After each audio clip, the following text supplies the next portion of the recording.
Hi there, this is Dr. Everybody. We're going to take a look at our project 7.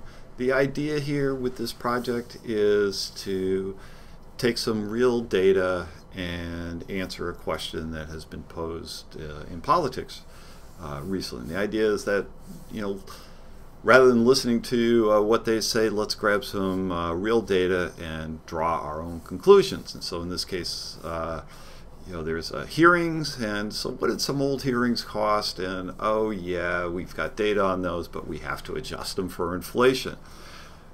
So there's a couple of files here. One is a file of some data about costs of some hearings in the past, and then there's a file of inflation data. And what we've done in this particular lab is we have given you, or specified for you, some functions. And the way to attack this particular project is to develop and test those functions individually. Once you get each one of them working individually, then you can go about putting together the final project. Once you got those functions working, is a relatively easy thing to do. So let's take a look at this. The first function that we suggest you do is the one that where we get some files. We get columns from a file, and we're going to use this with both files. In this case, we have an example showing it with inflation.txt, but we're going to use the same function with headings.txt. So this function is used in both cases. So we'll have the other one, the hearings.txt. It will also work for that. Actually, it will work for any file, but we're going to use it for for both of those files. And so how does this work? Well, you already know how to read files. You know how to read columns out of files. There's a lot that you already know how to do. A couple of things that are a little different here is that we're going to specify which columns you're going to read, in this case column 0 and column -1, and we're going to specify how many header lines that we have to skip over. So for example, the hearings file has 2 header lines that we have to skip over. So we're gonna skip over this, and then in each one of these we're going to read from column 0 and column 1 and make a list out of that. And then we're going to read from the next column, and we're going to make a list out of that. And those are all going to be into a bigger list. So I end up with a list of lists, and as with any time that we're doing lists, the pattern is start with an empty list, and then suppose I've got 2 values. I'll call this one X and this one Y. Terrible names that you shouldn't use. So every time I come across this, when I append, I'll put in square brackets the 2 values that I'm interested in, close square brackets. So I start with a list, and every time I go through this, I add another list on there. And so I can collect them up. They, of course, are strings, and I'm going to have to, outside of this function, I'm going to fix that. I can't fix it in here because this file, this function gets column from files. It's going to return a list of lists where these things are strings. But what we want to do, though, is we want to be able to test these. So if I take this, get calls from file, and let's look at our inflation file, and we want columns 0 and -1, and we're going to skip 1 line. Then it goes and it generates that list. Now what I might like to do is collect that into a list of lists, and when I look at that list of lists, yes, it's exactly the same thing, and it's that list goes back to 1914, so we have 100 years of inflation data. Now,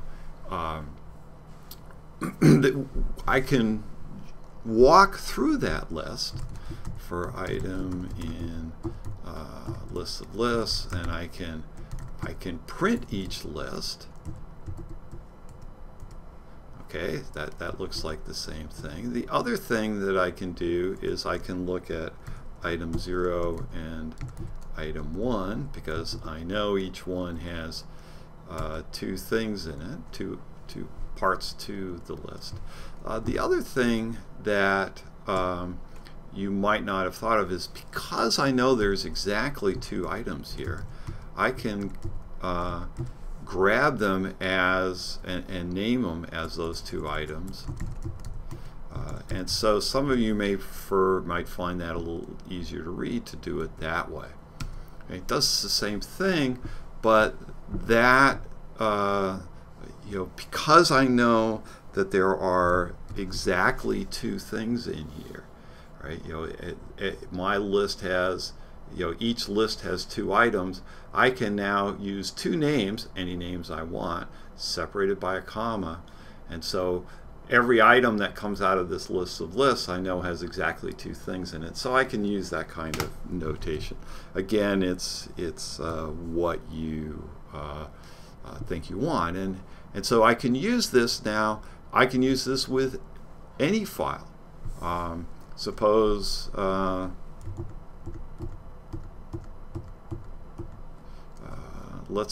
instead of reading, let's read from my hearings file, and maybe I want both those columns. That's actually not what I want.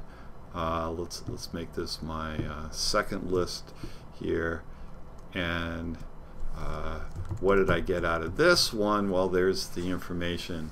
I got the first and the last piece of information. Yeah, actually, you probably want all 3 columns here, but I can, I now have a function that can read some file that I provide and give me the particular columns in there. I can, if I wanted to, I could say, well, let's read from columns 1 and 2, and see what that looks like. Okay, there's 2 different columns. So I can give it different file names, I can give it different column specifications, and so on. But I can test it completely, and you actually know a lot of how to write this function, and so I think you will find that function is relatively straightforward to deal with. Now that I have this list of lists, when I'm dealing with one thing I want to do is find inflation values for a particular year, and I'm going to want to find an index value there. So okay, so there was the file that I had. It would be a lot nicer if those were numbers. So let's make them into numbers. So we'll make a new list, and let's go through and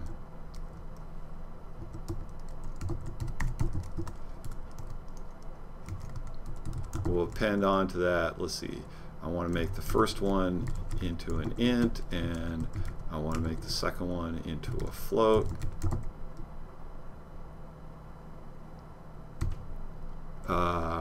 But I again want to have a list of lists, so I need to have square brackets there, and let's see what that looks like. Alright, so now I have a list of lists that's numbers. Now suppose I wanted to find, we actually give you one here, find index of 1917 out of my inflation list. Okay, so I can say find index of 1917 out of, right, and that's at index 3. Well, we can go back and look. And when I look at this, we see that's index 0, 1, 2, and 3, and yep, there it is, 1917. And it turns out that this particular little function will be really handy when you're calculating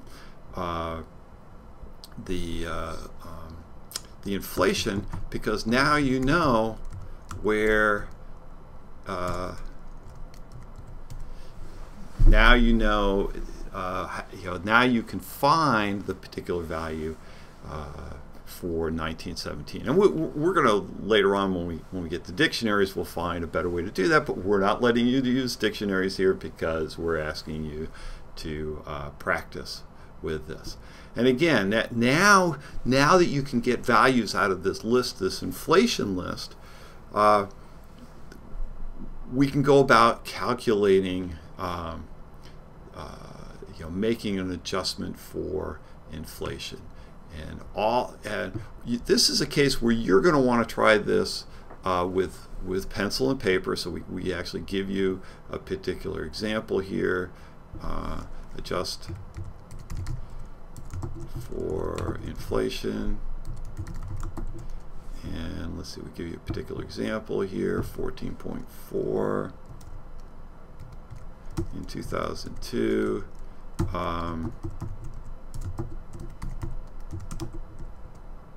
Right, and we come up with 18.9. It's exactly the value that we're expecting here, but you need to be able to do this by hand. And so I suggest you take a calculator and actually do this example with pencil and paper. So now you get a sense of, all right, how do I do the arithmetic? What is it that I'm repeating each time here? There'll be a little loop there. You're going to use this find index to get for any particular year. So you've got a number of things to do here, but you can work on this totally separately once you have this inflation to deal with. Once you've got the inflation. And finally, at the end, you can create, you can take the information that you've got, and we just simply give you a function. We did all the work for you, but it's you've seen drawing in the last project.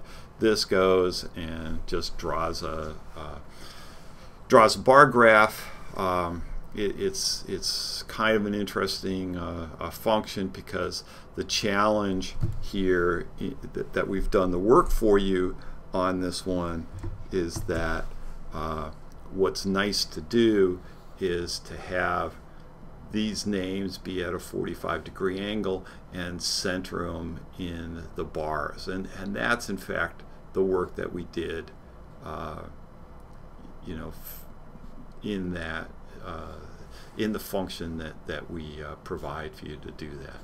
You've already seen how to put a title on and how to label the axes, and so these things are called, in the terminology, these are called ticks along the x-axis, and so we've set that up for you.